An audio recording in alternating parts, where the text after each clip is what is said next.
Bon, je crois que vous pouvez y aller. Oui. Je vous en prie. Bonsoir tout le monde.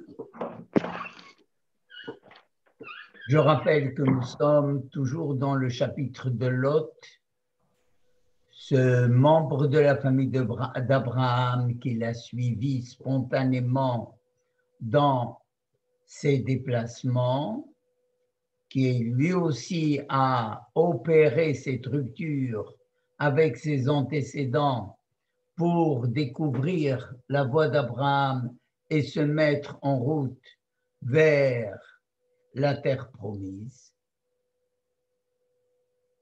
Et il se trouve que il y a tout de même quelques différences de conception par la suite entre la pratique de la voie d'Abraham comparée à celle plus utilitaire en quelque sorte de cette voie spirituelle ou de ce judaïsme par Abraham et Lot, et une séparation s'impose. Une séparation s'impose. Nous avons pris comme base de réflexion, puisque en somme, chaque fois, il faudrait toujours ramener la parole du texte à la réalité de notre époque, parce que c'est l'engagement auquel a été contraint le peuple au pied du mont Sinaï, alors qu'il a dit de lui-même qu'il a adhéré au pacte de l'Alliance en disant « Naase Venishma », nous allons accomplir en vue d'entendre, et malgré tout, le Midrash nous dit que il y avait un élément de contrainte par la suite dans l'acceptation de cette Torah, comme un baquet ou comme une cuve. Akadosh Baruch Hu a soulevé la montagne et a menacé le peuple, en lui disant ou bien vous acceptez ma Torah ou bien ce sera ici votre tombe. Et bien sûr, tous les commentateurs s'interrogent sur cet élément de contrainte dans cette Torah parce que on a en quelque sorte dépouillé du libre arbitre le peuple juif pour l'acceptation de la Torah. Il y a bien sûr un petit enseignement en passant que, étant donné que la Torah est un mode de vie qui fait accéder l'homme à la liberté d'action, il faudrait qu'il se dépouille de son conditionnement, parce que quelquefois le libre arbitre est une illusion, et il relève de l'imaginaire de l'homme, il ne réalise pas toutes les pressions sociales qu'il subit, pression familiale, pression professionnelle, etc. Nous ne pouvons pas dire que nous agissons toujours en toute liberté. Dans l'absolu, ce libre arbitre n'existe pas. Il n'interfère qu'en partie et c'est suffisant pour engager la responsabilité de l'homme. Alors, comme je vous l'ai dit, nous n'avons pas les mêmes quotients intellectuels au départ, nous n'avons pas les mêmes facultés, nous ne disposons pas des mêmes sensibilités, par conséquent, notre approche même à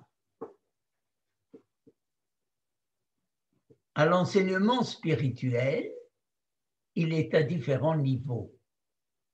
Et il y a une tendance à réduire cet enseignement à la mesure des facultés, des possibilités de chacun. Chose qui est dangereuse parce que cela expose la Torah, expose l'enseignement dans l'absolu à une, disons, à une perception personnelle de chacun et à sa limitation. Or, de la même manière que Dieu est infini, son enseignement procède de cet infini, mais on ne peut effectivement y adhérer qu'en groupe, jamais à une seule personne. Une seule personne ne peut pas s'acquitter de tout l'enseignement spirituel. C'est la collectivité dans son ensemble, par les apports personnels de chacun, que se réalise l'intégralité de l'enseignement de la Torah. Mais évidemment, ceux qui dressent des barrières ou ceux qui compartimentent la loi ou qui réduisent tout cet enseignement à des recettes de vie commettent une grave erreur parce qu'ils étouffent la loi, ils l'empêchent d'avoir ces dimensions cosmiques, pas seulement universelles, cosmiques. Parce que c'est au début, lors de la création, on a mis en exergue la terre. Au début, au commencement, l'Éternel a créé le ciel et la terre. Et la terre était tohu bohu, plongée dans le chaos, et on se demande, et le ciel, qu'est-ce qu'il était alors, lorsque Dieu a créé le monde? Comment se présentait le ciel? Le ciel, il se présente ici, lors du matin Torah, lors du don de la Torah, c'est le complément de cette création en quelque sorte. Et il ne faudrait pas réduire sa dimension cosmique à une perception étriquée, individuelle, personnelle. C'est le péché de Lot. Lot a des atouts. Il est le disciple d'Abraham. Il ne perdra pas ses atouts parce que quand on passera près de Sodome et qu'on verra la statue de sa femme, on dira Baruch Dayana Emet. On va effectivement rendre hommage à celui qui décrète sa vérité à lui, et on l'accompagne d'une autre bénédiction, disant Baruch Zocher et Lot. Béni soit celui qui se souvient de Lot. Lot, le mérite de Lot n'est pas ignoré, mais pour le moment, il présente un danger. Et c'est contre ce danger que malheureusement la société elle-même, que ce soit orthodoxe ou autre, elle essaye de se protéger et de vivre dans ses propres limites parce qu'elle craint l'implication dans le groupe qui lui causerait du tort, pas seulement à son niveau à elle, mais au niveau de l'éducation de ses enfants. Mais malgré tout, si un repli ponctuel est possible, est permis, parce qu'il risque de priver Abraham de son inspiration permanente. Et malheureusement, nous sommes quelquefois obligés de le reconnaître quand le monde devient, halachiquement parlant, très strict au point de rompre avec une autre aile du peuple juif, et même, disons-le, du monde non juif, parce qu'il faudrait maintenir une ventilation indispensable. Alors, Lot est l'image de cet homme qui a voulu se servir du judaïsme d'Abraham pour son propre confort. Il n'y a rien à perdre, ça n'engage à rien aujourd'hui de s'engager dans le monde religieux, et pour autant qu'on le porte comme un vêtement supplémentaire, comme un manteau, comme un imperméable, ma foi, eh ben, ça protège. Alors, c'est là l'erreur. L'erreur, c'est qu'il faut que ce judaïsme ne soit pas un vêtement et qu'il faut qu'il soit partie prenante de soi-même. Il faudrait véritablement qu'il soit toro kebalo, que c'est l'intérieur qui reflète tout cet attrait extérieur, et que l'attrait extérieur est véritablement, lui, une manière de mettre en valeur les vertus ou les valeurs que porte la personne. Voilà. Alors, il y a une nécessité de séparation limitée dans le temps, et c'est ce que va dire le Midrash. Vashem Amar el Avram acharei hipared lot me'imo, je lis. L'Éternel dit à Abraham après que hipared lot me'imo, que l'autre se soit séparé de lui et qu'il ait opté pour une société où il y a une libération de mœurs, une pensée qui soit pratique et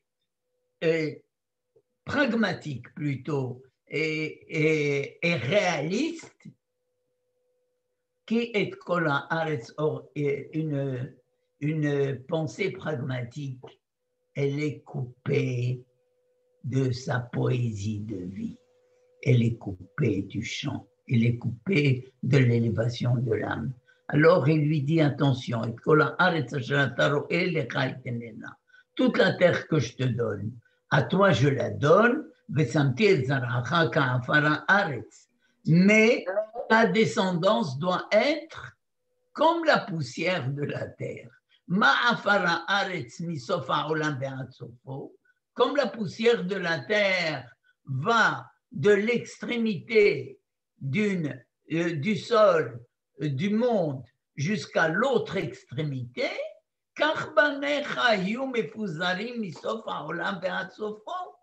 ainsi tes enfants seront éparpillés, misof haolam, de l'extrémité du monde jusqu'à l'autre extrémité.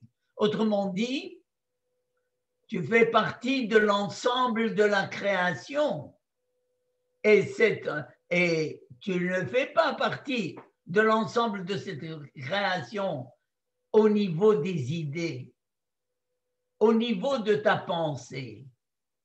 Ce n'est pas ça ce que je te demande. C'est afar haaretz, c'est une manière d'investir la terre d'une extrémité à l'autre, de rendre ces terres habitables. Et c'est la raison pour laquelle, que tu le veuilles ou non, tes enfants seront éparpillés. Mefuzarim misof haolam ve'ad sofo. Seulement, il faut savoir, et comme la poussière de la terre n'est bénie que par l'eau, n'est fertilisée que par l'eau, eh bien, Af Israël, même Israël, enan mitbarchin ela bischut haTorah shnimshela lemaim.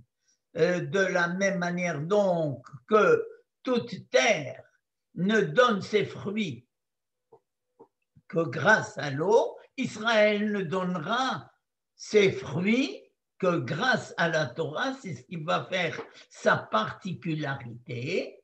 Autrement, il sera appelé à disparaître, Hazve Shalom,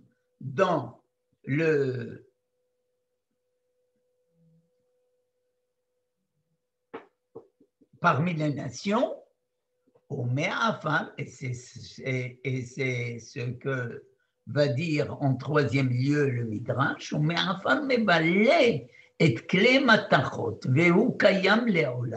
et de la même manière que la terre, elle use tous les instruments en métal, et il se maintient à jamais, il persiste à jamais, car Israël,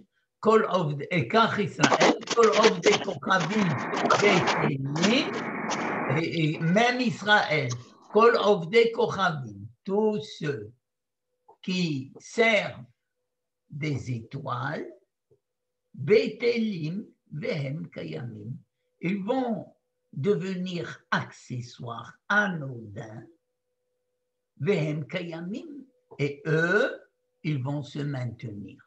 Autrement dit, comment on a appelé ici les idolâtres, n'est-ce pas? Il y a beaucoup d'expressions qui nomment les idolâtres ou qui qualifient les idolâtres, ou bien servant de petits dieux, et of des Elilim, servant de petite puissance, ou bien of des Kochavim. Mais of des Kochavim, attention, le peuple juif lui-même est comparé à des Kochavim, mais ils ne sont pas des Kochavim. Ils ne sont pas là pour les servir. Ils sont pour être eux-mêmes des Kochavim. Ce n'est pas la course aux étoiles, c'est l'étoile par elle-même, se réaliser telle une étoile. Et c'est pour cela que la bénédiction varie entre Ke'afar haaretz ou Korbe hashamayim. Nous sommes à la fois comme le sable de la terre et comme les étoiles dans le ciel, vehem kayamim ou me'afar, mais seulement il y a là un grave péché qui lui aussi pourrait nous perdre, ou me'afar asuya da'ish, et de la même manière que la terre, elle est piétinée, elle sert à être piétinée, asuya da'ish, elle est faite pour cela. Même tes enfants, il y aura cette particularité que à certains moments, ils sont effectivement les éléments porteurs de la responsabilité des autres nations, et pour cela, ils sont objets de persécution. Mais c'est, je l'ai déjà dit, l'enseignant, il n'est pas agréé par sa classe, par son auditorium dès le début. Il lui faut du temps d'adaptation, il faut qu'il donne ses preuves, etc. Et encore. Et malgré tout, il y aura quelques disciples qui le suivront et il y aura quelquefois une large partie qui se détachera de lui, qui le dénigrera, qui créera sa propre école, etc. Donc, c'est cette tension entre Abraham et Lot et la tension du peuple juif avec ceux qui ont également, qui se sont nourris, qu'on le veuille ou non, des enseignements d'Abraham et qui ont pris attention, c'est la particularité de Hesed d'Abraham, le judaïsme fondé sur la bonté d'Abraham. Elle se trouve dans le christianisme, elle se trouve dans l'islam. On ne peut pas l'évacuer comme ça, nous ne sommes pas les tenants exclusifs de cela, mais nous sommes les puristes de cette notion de bonté à sa source qu'on n'a pas effectivement vulgarisée au travers d'une libération de meurtre ou d'un quelconque abus pour nos propres besoins des richesses offertes par la nature de la création. Donc, Mahu Mogaïr, Hadaou Dirtiv Vesamti Abiad Mogaïr, et je la mettrai entre les mains de tes persécuteurs, Mahu Mogaïr, Dimegigin Makater, Dimlahlehin Mehater, Aflukin, les Tovater Meshakshekin Lechminho. Bon, ça vous pouvez effectivement contester cette explication du Midrash, à savoir que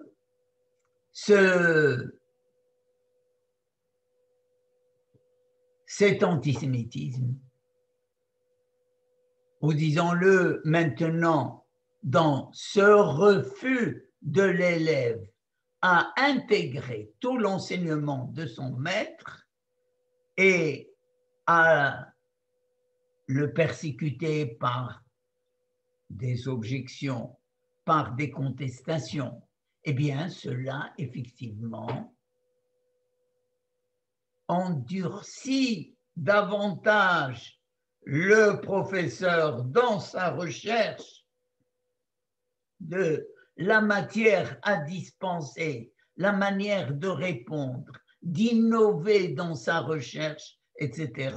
Eh bien, c'est ce que font, c'est le rôle des autres nations de ne pas laisser le peuple juif dormir sur ses lauriers ou de ne pas laisser cette Torah se momifier. Oui. Alors,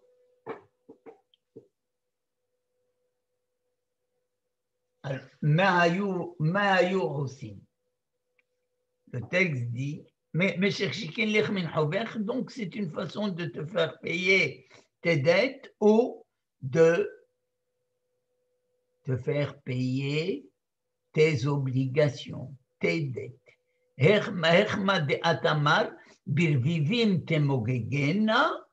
Comme il est dit birvivim par des pluies, temogegena, tu la tasses, mais Asher amrou le nafshech shehi vena'avora, ceux qui ont dit, ceux qui t'ont réclamé, shehi, penche-toi, courbe-toi, réduis-toi, vena'avora, pour que nous passions. Mahayu osim lahem, qu'est-ce qu'il leur faisait?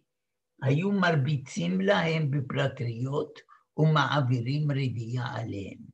Alors, en réalité, ils les Oui. ont Ok, ça va. réduits, ils Merci. les ont Merci beaucoup. persécutés. Pardon? Il y a une question? Non? Marbitim beplatriot, il les frappait, beplatriot, il les battait avec des plaques de Uma'avirin ridiya alehem, et on les gouvernait, on cherchait effectivement à les faire taire, à les réduire. Et Rabbi Azar Mishem Rabbi Aha Simanda Tav. Ma platiazo mebala et העוברים ואת השבים, והיא קיימת לעולם, כך בניך מבלים את כל העובדי כוכבים, והם קיימים לעולם. Et Rabbi Azaria, au nom de Rabbi Acha, dit, Simanda Tav, Tav, ce signe est bon parce que ce pont qui a servi aux autres nations à faire le passage d'un niveau de pensée à un autre, eh bien, c'est de cette manière-là que tes enfants vont être mebalim et kola ovde kochavim, qu'ils vont user, gagner par l'usure, et kola ovde kochavim, tous les idolâtres, tous ceux qui servent de petites puissances, ou que ceux qui cherchent à briller au travers de ce qu'ils font ou de ce qu'ils prônent, et le peuple juif, sa vertu principale, c'est de survivre à toutes ces épreuves. Alors, tout cela, effectivement, mis dans cette promesse de la terre, au travers de la contestation par l'hôte de la voie, disons, pure et dure, choisie par Abraham, à ce jour,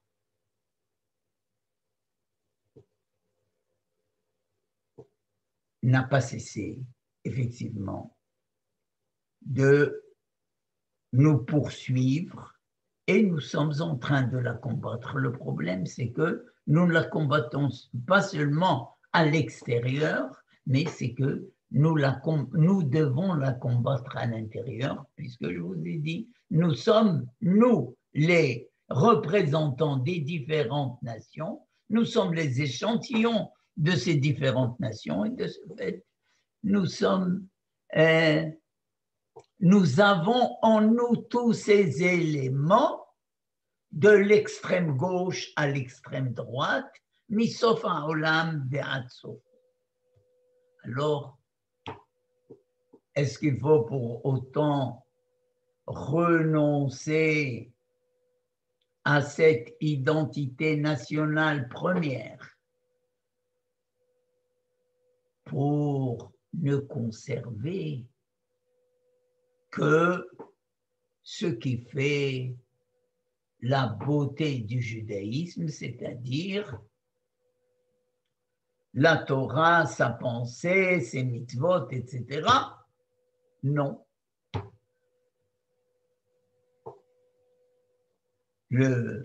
L'ordre divin, c'est Kum hitalech ba'aretz. Ne renonce jamais à la terre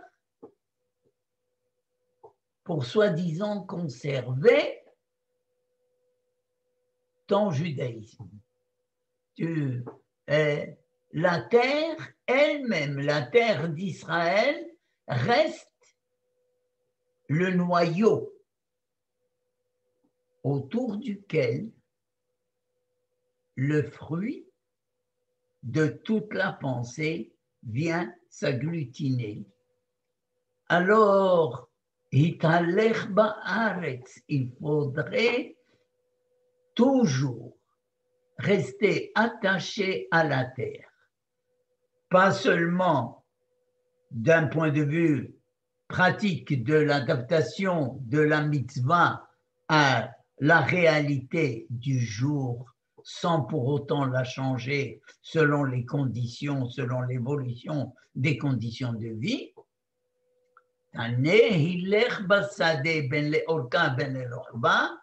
Tu dois marcher dans le champ, soit en longueur, soit en largeur. Mais celui qui a fait cette marche en long et en large de son champ, Kana ad makom sheilech, il n'a acquis que l'endroit qu'il a lui-même arpenté, qu'il le sache, qu'il n'y a véritablement de possession de la terre promise et qui restera comme le peuple juif et est un échantillon pour les autres nations. La terre est un laboratoire pour tous les autres pays, mais on doit savoir que si nous limitons notre marche, nous limitons également notre influence, notre conquête, qui devrait Rabbi Eliezer. Ça, c'est ce qui concerne Rabbi Eliezer. Shaya Rabbi Eliezer Omer Hiluch Kana. Parce que Rabbi Eliezer dit la manière dont nous arpentons le champ est un acte d'acquisition. Parce que lui dit il suffirait d'une marche pour faire acte de propriété de la terre. Hachamim omrim lo kana achi halech leorka urohba. Hachamim disent non. Tant qu'il n'a pas arpenté la terre dans toute sa longueur et dans toute sa largeur, c'est-à-dire s'il a acheté un champ, la manière de marquer, d'acter sa propriété, c'est d'abord de l'arpenter de long en large. Amar Rabbi Yaakov ben Zavdi, Ta'ameh de Rabbi Eliezer, c'est celui-là le sens de Rabbi Eliezer, Kum hitalech ba'aretz, c'est ce qu'a voulu dire Rabbi Eliezer, Kum hitalech ba'aretz, va, marche sur terre.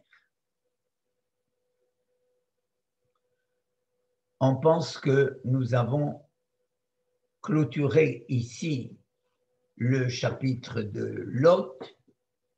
C'est une erreur. Nous ne l'avons pas clôturé. Il va revenir, il va rebondir. Il va rebondir parce que nous partons du principe que de la même manière qu'on peut trouver des remèdes dans une petite végétation et dans tout élément créé par Akadosh Baruch Hu, il y a toujours une molécule qu'il faudrait extirper de là et qui est indispensable à l'équilibre de l'univers, indispensable à la vie de l'homme.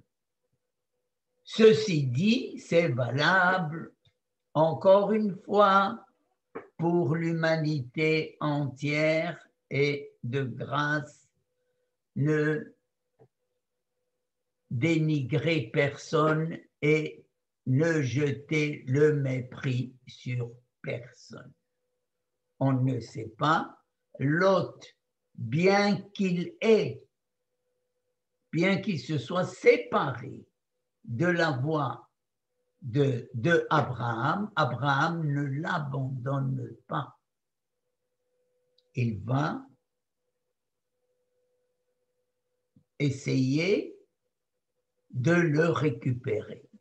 Parce que même Akadosh Baruch Hu lui a dit, si je peux justifier un repli personnel parce que tu avais peur qu'il n'y ait un partage de ces terres à ton détriment, or nous tenons à tout prix à la conquête de l'ensemble de la terre, elle est indivisible, comme l'homme est indivisible, alors la terre l'est également, sa terre l'est également, le peuple est indivisible également, on ne peut pas le compartimenter. C'est une erreur que de vouloir chaque fois à l'intérieur du peuple, comme on le politise, on le spiritualise d'une façon fractionnelle. C'est une grave erreur parce que dans chaque être, chaque être peut détenir effectivement une lettre de la Torah et le Sefer Torah, c'est l'ensemble du peuple juif. Et s'il y a une lettre qui se coupe à l'intérieur de ce Sefer Torah, il devient impropre jusqu'à sa correction et jusqu'à la restauration de cette lettre. Entendons-le comme ça, et c'est pour cela que nous l'avons déjà signalé la dernière fois, que Lot est un voile de Adam. La valeur numérique de Lot, c'est 45, comme la valeur numérique de Adam. C'est un vêtement extérieur, mais qu'il ne faudrait pas non plus jeter, abandonner. Il faut pouvoir le récupérer. De quelle manière le récupérer? Ça, c'est un travail ultérieur. Mais en tout cas, la troisième étape, vous savez très bien que les lettres de Adam, c'est Adam, David, Mashiach. C'est-à-dire que nous partons du premier Adam et de son projet de réalisation en David, dans le roi David, et le projet, la projection de David, universelle de David, c'est Mashiach. Il n'y a pas de repli sur un peuple juif qui se limiterait à sa vie nationale et pas au-delà. C'est impossible. C'est impossible parce que c'est une manière de dire que Hasve Shalom, il y a un peuple élu, il y a une population élue, arbitrairement élue, au départ, et qui, elle, n'a rien à voir avec les autres. Les autres, que seraient-ils par rapport à nous? Bon. Alors, nous passons à cette troisième dimension, la troisième dimension messianique.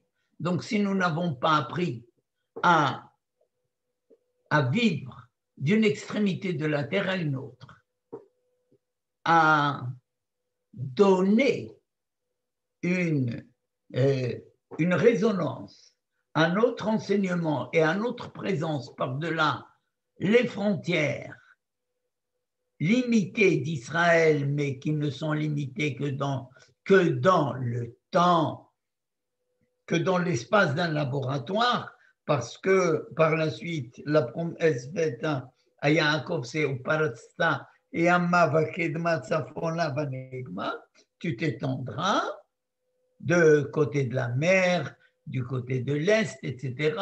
Le Zohar Kadosh dit, attention, il ne faudrait pas prendre à la lettre ces cette extension, on ne va pas ni le grand Israël, ni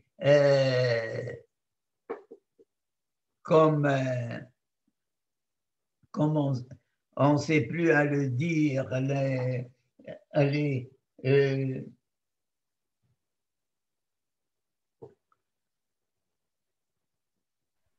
שתי גדות לירדן. pardon? שתי גדות לירדן.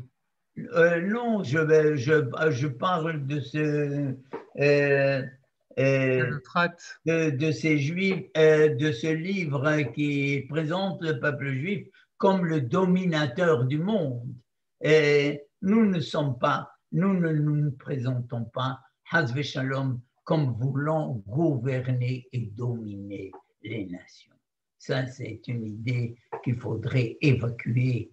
Et elle n'est pas non plus liée à la notion de messianisme. La notion de messianisme n'intègre pas l'idée d'une conversion de l'ensemble de l'humanité à nos valeurs juives. Celui qui veut véritablement intégrer le peuple juif, il doit savoir que il va subir les affres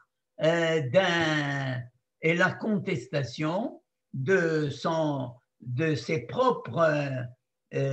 la propre mission qu'il aura à remplir, c'est-à-dire un phénomène de rejet qui pourrait effectivement s'étaler sur le temps au travers des générations jusqu'à ce qu'il soit agréé.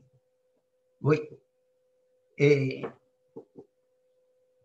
alors nous passons à ce chapitre de Abraham qui entreprend sa première guerre,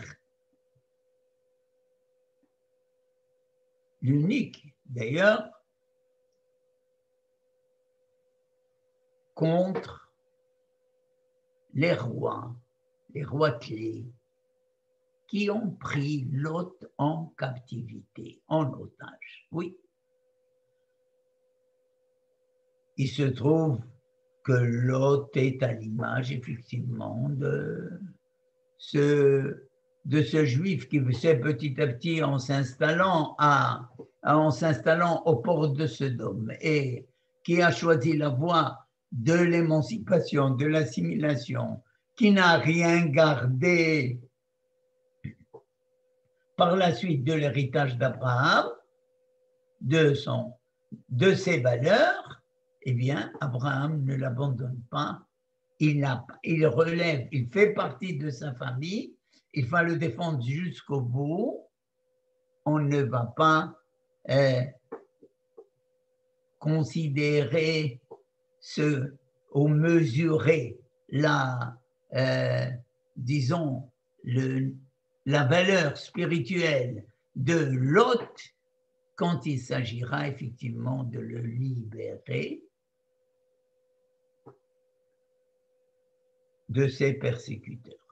Alors, Vahi bime Amrafel melech Shinar, et nous abordons cette guerre qui est l'embryon de la guerre de Gog et Magog. De 4 roitelets contre 5 roitelets, n'est-ce pas? De se détenant de Yud-Ke Vav-Ke, des 4 lettres de l'amour, au tenant des 5 lettres de Elohim, Aleph, Lamed, He, Yud, Mem, les tenants de la justice. Ceux qui opposent la justice à l'amour, la rigueur à la bonté, c'est la guerre de la fin des temps, nous dit-on. Parce que où s'arrête la bonté, où s'arrête la justice, pour obtenir Hachem Elohim tel que nous le formulons dans notre bénédiction ou dans le schéma Israël en intégrant l'un dans l'autre, Rachamim Badin, bien, il faut une certaine maturité. Il faut une certaine maturité. Le monde est le monde en proie à cette division entre Hachem et Elohim. C'est lui qui va opposer le Amraphel. Amraphel, c'est qui? Disent nos sages, c'est celui qui a condamné Abraham à la fournaise ardente. Bon. Malheureusement, ça a été le premier four crématoire, celui de Nimrod.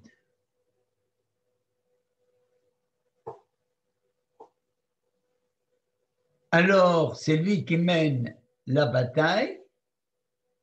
Nimrod, c'est un mouvement de rébellion. Rabbi Yoshua dit Sichnin, Beshem Rabbi Levi Patah.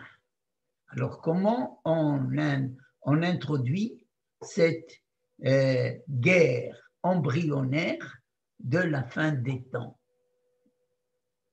Rabbi Yoshua dit Sichnin, au nom de Rabbi Levi, il l'introduit de la sorte. Herev Pathu Reshaim. Les Reshaim ont déclaré la guerre par l'épée, Harbam Tavo Belibam. Eux qui finalement tiennent à une vie de rigueur, ben, ils vont finir par être les victimes de cette rigueur. Bon, ça c'est un verset de Tehillim que nous cite le Midrash. Et étrangement, il illustre Maaseh Rabbi Eliezer ben Urkanos. Par le fait de Rabbi Eliezer ben Urkanos, Shayu Echav Horshim Bamishor, ses frères labouraient la plaine, Veu Horesh Bahar, et lui, il labourait sur le flanc d'une montagne, Venafla Parato Venishbara. Sa vache, elle est tombée, elle s'est cassée la patte. Amar le Tovati Nishbera Parati, et il a dit que c'est pour mon bien que ma vache s'est cassé la patte, Barach ve'alachlo, plutôt que d'affronter la colère de son père, il a fui, et c'est Rabbi Yochanan ben Zakkai, chez Rabbi Yochanan ben Zakkai, ve'aya ochel kozezot adama, et il s'est nourri de racines de terre, jusqu'à ce qu'il a dégagé une mauvaise haleine de sa bouche. הלכו ואמרו לרבי יוחנן בן זכאי, ריח פיו של רבי אליעזר קשה לו, רבי אליעזר souffre d'une très mauvaise haleine, אמר לו כשם שהבאיש ריח פיך על התורה, כך יהיה ריח תלמודך, הולך מסוף העולם ועד סופו. Et lui a dit, de la même manière que la laine de ta bouche c'est pollué par la Torah que tu as étudiée, alors ton enseignement, lui, sans parfum, ira misof haolam ve'ad sofo, d'une extrémité du monde à l'autre. Les ahar yamim, je continue, je reviendrai après. Après quelques jours, Allah aviv lenadoto min chassav, et son père a décidé de le déshériter de ses biens. Il l'a trouvé en train de commenter un texte devant d'éminentes personnalités du pays qui l'écoutaient attentivement, Ben Tzitzit HaKeset, et parmi eux, il y avait Ben Tzitzit, c'est le nom de celui qui portait des vêtements avec des franges qui effleuraient des tapis parce que toujours on lui étalait un tapis rouge sur lequel il pouvait marcher parce qu'il va pas marcher sur la terre ferme. Venakdimon Ben Gurion ou Ben Kalba Savoa, ce sont aussi des noms de personnalités très riches. Il a trouvé en train de commenter ce verset. Par l'épée, les Réchaïm ont déclaré la guerre, mais qui sont ces Réchaïm? C'est Amraphel Vahavera, c'est Amraphel et ses amis, les Hapil Ani ve'Evion, pour faire trébucher le pauvre et le Evion, c'est le démuni, c'est Lot, et c'est Lot. L'itmoa Hishre Darech, pour égorger Yishrei Darech, ceux qui prônent la droiture, le chemin droit, c'est Abraham, c'est-à-dire pour atteindre Abraham. Donc ils ravissent l'autre au début pour arriver par la suite jusqu'à Abraham. Harbam Tavo Belibam. Leur épée se retournera contre eux. Et Abraham est venu sur eux la nuit, s'est rabattu sur eux la nuit, lui accompagné de ses fidèles serviteurs, et il les a battus. Amarlo Aviv. On revient à Eliezer, regardez ce chassé-croisé du Midrash. Son père lui dit, béni, lo aliti lechan, je ne suis venu ici, je ne me suis rendu ici, et là d'autres aminechasai, que pour te déshériter de mes biens. Maintenant, je mets à ta disposition tous mes biens, matana comme don. Amar hare hem alay herem, alors Rabbi Eliezer dit non, je déclare anathème c'est bien, et je ne peux en profiter que à part égale avec mes frères. Davaraher, autre explication,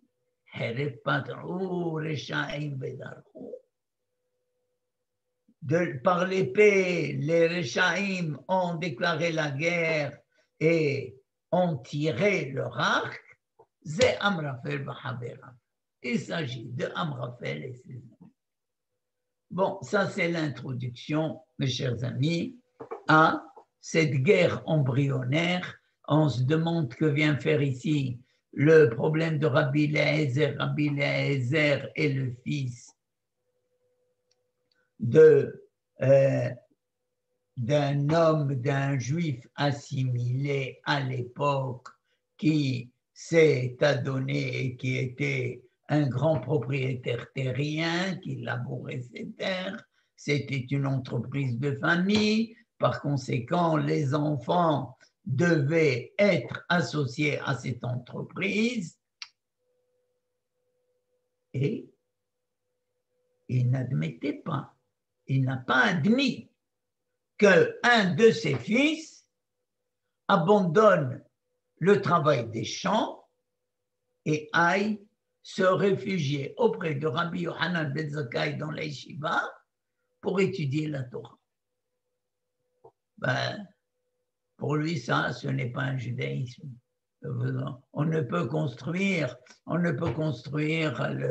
l'État qu'à partir du kibbutz, qu'à partir d'une économie solide, etc. Il faut laisser pour le moment ces autres explorations de côté. Et il a voulu le déshériter, mais finalement, voilà qu'il est émerveillé par l'enseignement qu'il donne et l'intérêt qu'il suscite auprès de l'élite de l'époque. Eh bien, ça c'est la guerre future de Gog et Magog. C'est ce que nous vivons, nous, à l'intérieur du peuple, entre cette tendance pragmatique de personnes qui veulent fonder à tout prix, comme les habitants de Sodome, leur économie, leur indépendance uniquement sur le travail et non pas les belles théories, et ceux qui vont se réclamer au contraire de l'autre côté, à savoir, ce n'est pas ça ce qui compte. Bon, aujourd'hui, on sait très bien qu'il y a ceux qui vont chercher leur spiritualité chez les gourous, dans des sectes où on se détache de ce monde parce que ce monde n'offre pas les plaisirs de l'esprit et de la vie. Il ne bâtit pas l'homme, il ne l'élève pas. Alors, c'est entre ces deux extrémités va se situer l'intervention d'Abraham, va se situer l'intervention de Rabbi Eliezer ben Orkanos, qui lui décide effectivement d'aller puiser une autre nourriture, une autre façon de vivre, et c'est qui lui rapporte par la suite la reconnaissance même de son père, mais malgré tout, quand on la lui offre, il dit qu'il n'en veut pas. Il ne veut pas, ce n'est pas pour cela qu'il a choisi de la yeshiva de Rabbi Yohanan ben Zakkai, il a choisi la yeshiva de Rabbi Yohanan ben Zakkai, au contraire, pour partager à part égale avec ses frères. Et par conséquent, on va revenir à cette tension entretenue par les tenants d'une philosophie de vie et les autres, et le peuple juif au milieu. Nous verrons ça la semaine prochaine. Non, la semaine prochaine, étant donné que nous allons commencer déjà le mois d'Adar, nous allons parcourir ensemble la Megillah d'Esther, pour pourrir. Voilà. Alors, si vous avez des questions à poser, avec plaisir.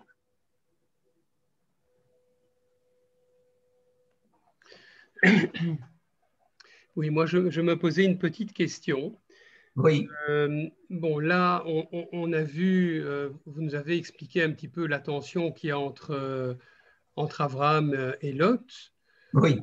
Entre la personnalité plutôt d'Abraham, entre la personnalité de Lot. Mais finalement, Lot est parti dans la plaine du Jourdain à cause de rivalités qu'il y avait entre les pâtres d'Abraham et les pâtres de Lot. Oui. Alors, est-ce qu'on peut faire un rapprochement symbolique aussi, parce qu'effectivement, entre Lot et Abraham, on est dans la symbolique. Est-ce qu'on peut faire un rapprochement au niveau de la symbolique de cette rivalité qu'il y avait entre leurs pâtres respectifs? Bon, alors, je ferai remarquer que Abraham ne traite pas avec les bergers, ni avec ses propres bergers, ni avec les bergers de Lot. Quand doit s'adresser directement, il s'adresse à Lot en lui disant, écoute, nos voies ne se rencontrent pas, séparons-nous. Vous savez toujours qu'il y a un risque de réduction de l'enseignement duquel on a bénéficié, duquel l'élève a bénéficié, si jamais il le réduit à son minimum. Par contre, s'il l'approfondit et qu'il cherche à aller au plus profond des choses, il va faire des remarques, il va le développer davantage. En somme, quels sont ces roïnes? Quels sont ces bergers? Ce sont les disciples de Lot et ce sont les disciples d'Abraham. Quelle est leur quelle est l'origine de leur divergence? Lot dit, la terre m'appartient. Akadosh Baruch Hu a décidé de donner ces terres à la descendance d'Abraham. Abraham n'a pas d'enfant, je suis son héritier, je dispose de ces terres, et si le Créateur, lui, m'a donné ces terres, les autres, eh bien, je peux aller et prendre possession de leurs terres, prendre possession de leur vignoble, prendre possession aujourd'hui, c'est un problème d'actualité. Les mitnahalim, c'est, disons-le, entre guillemets, il y a certains abus qui se font. Mais vous ne pouvez pas aujourd'hui, il y a des personnes qui sont installées depuis une centaine d'années ici, qui ont fertilisé des champs, des coins, etc., vous ne pouvez pas le déposséder. Vous pouvez les inciter à vous les vendre, vous pouvez les acquérir. Vous ne pouvez pas venir et vous installer en disant c'est notre terre. C'est notre terre, mais remarquez que le texte dit il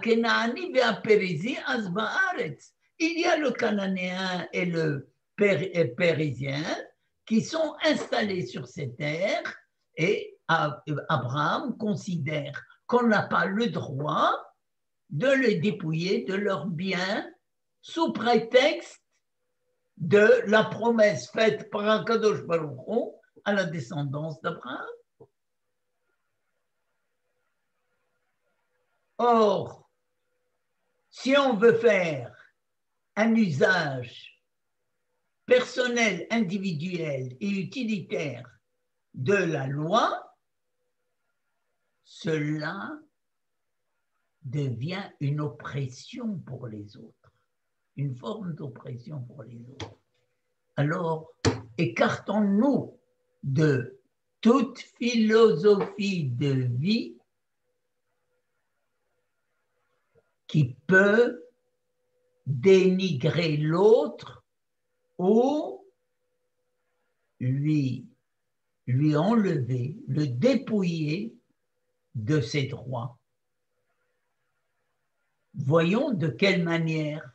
Il y a un temps pour chaque chose. Kohelet l'a dit.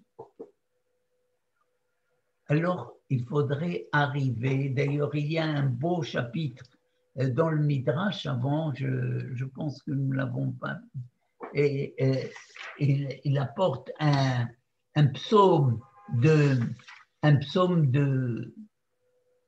Michelet, oui, Ohev tehorlev vehen sefatav re'ehu melech. Il faut aimer la pureté de cœur. Pureté de cœur, pas pureté de l'esprit. Hein? attention, il faut respecter la sensibilité de l'autre. Et cela relève de la sensibilité.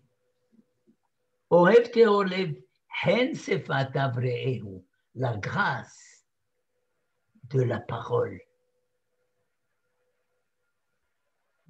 qui est utilisée envers le prochain a un pouvoir royal, a une autorité royale. Il vaudrait mieux user plus d'un langage de grâce, d'un langage de persuasion, de conviction, qu'il soit consenti plutôt que de vouloir user de la force. Et alors à ce moment-là, nous devenons comme les autres. Les autres ont mené des croisades sur une échelle beaucoup plus vaste, et ils ont mené des guerres saintes sur une échelle beaucoup plus vaste. Le peuple juif ne peut pas, même à l'intérieur de ses limites, le faire.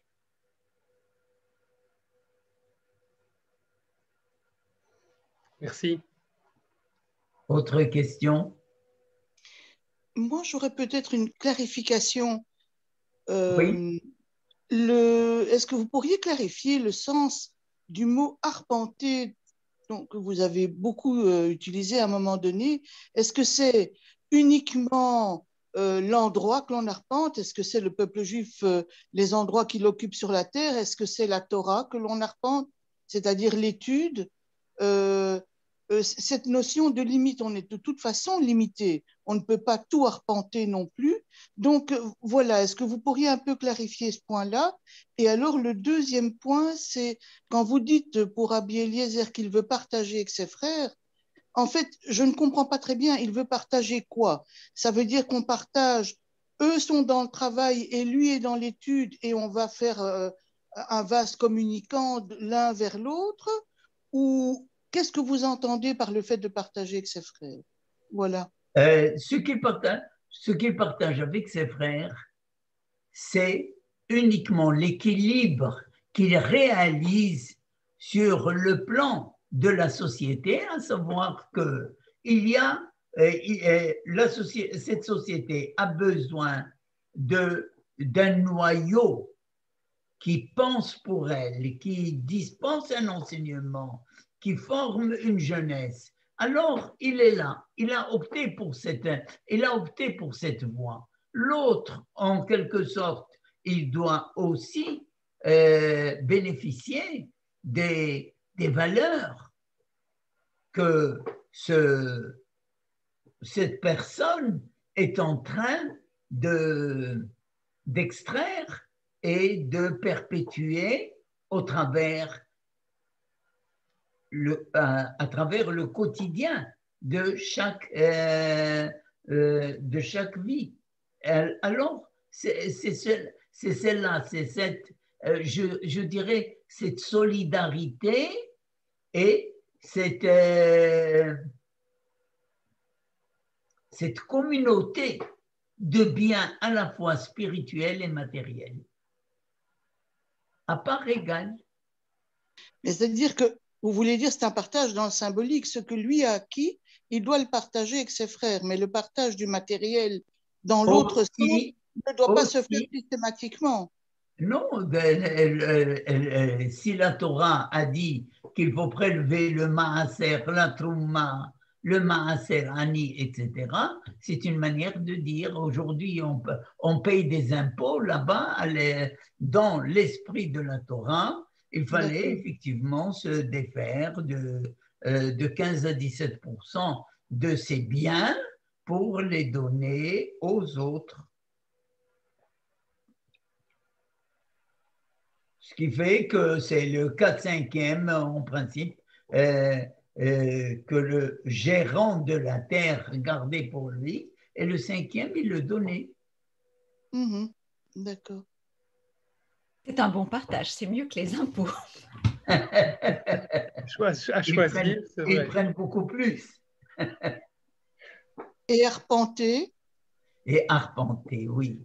Arpenter, c'est une bonne question parce que pour cela, il faudrait voir aujourd'hui, malheureusement, c'est ce verbe de lech haloch, n'est-ce pas, qui devient l'objet de manifestations politiques. Il est utilisé à tort et à travers, n'est-ce pas? Or, nous, je crois que lorsque nous avons commenté le Lech Lecha, nous avons donné à ce Lech Lecha une notion de marche continue, de marche perpétuelle,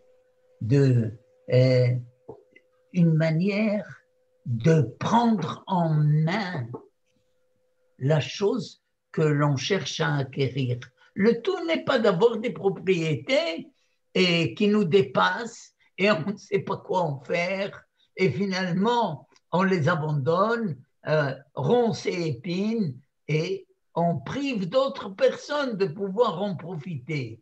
Non, c'est prends ce que tu peux réellement exploiter par toi-même, par tes propres forces. Ça, c'est ta conquête. Ça, c'est ce que tu peux considérer comme t'appartenant. Mais ce qui déborde, ce qui est au-delà de tes possibilités de marche, alors laisse-le à d'autres.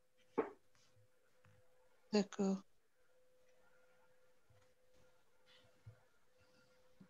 Ça va? Allez. Merci beaucoup, Monsieur Benezri. Merci infiniment. Merci beaucoup. Merci beaucoup. Azak. Pardon? Azak. Merci. À la semaine prochaine. Merci beaucoup. Merci. À la semaine prochaine. Merci beaucoup. Merci beaucoup. Merci beaucoup. Merci. Au revoir.